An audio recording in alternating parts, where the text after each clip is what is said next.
In the last video, we looked at the divergence of the electric field of a point particle,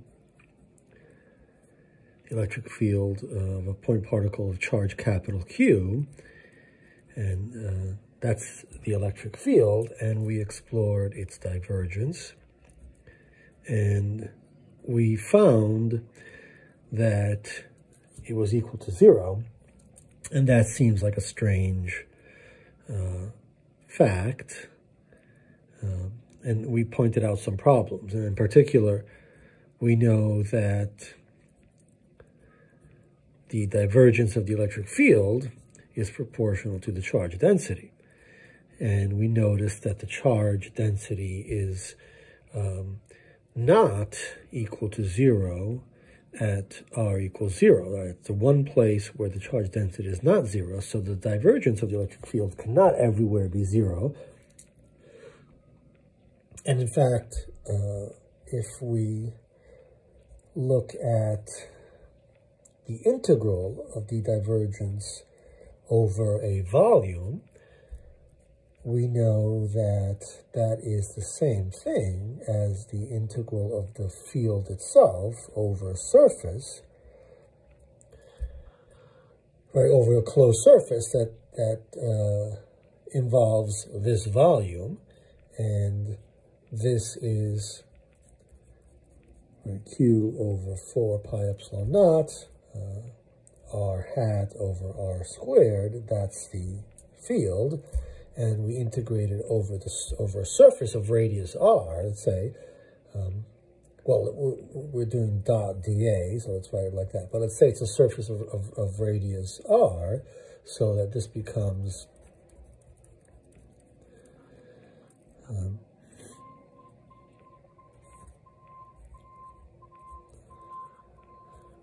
it doesn't actually have to be that, but if you think of it like that, the theta,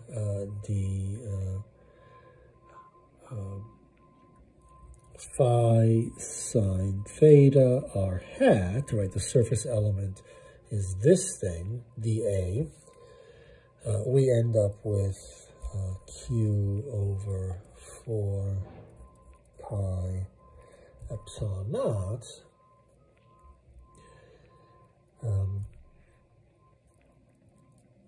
Integral of, right, r hat dot r hat, that's 1, r squared over r squared, that's obviously 1. We have the solid angle here left over, d theta, d phi, sine theta, and that gives us 4 pi, right? So we end up just with Q over epsilon naught, which we know, right, that's Gauss's law.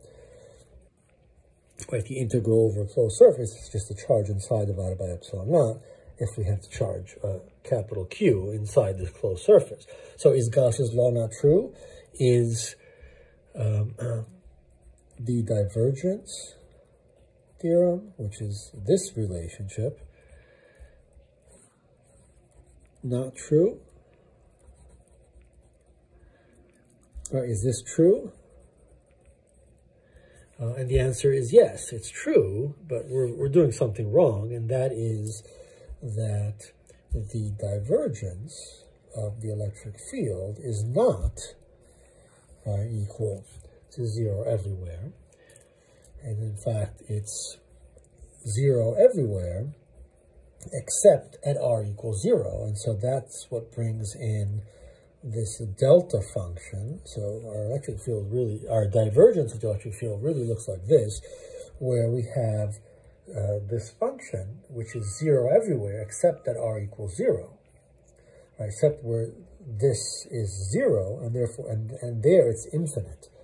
And so we have the particular property that you integrate this thing over all of some volume. It's 0 everywhere at infinite r equals 0, and infinity times infinitesimal, that gives us 1. That's sort of the strange property that we impose on this kind of function. And so everything is consistent because looking at this object, we have Q over epsilon naught, times the integral of that, which is just 1. So we have q over epsilon naught. And our theorems are satisfied.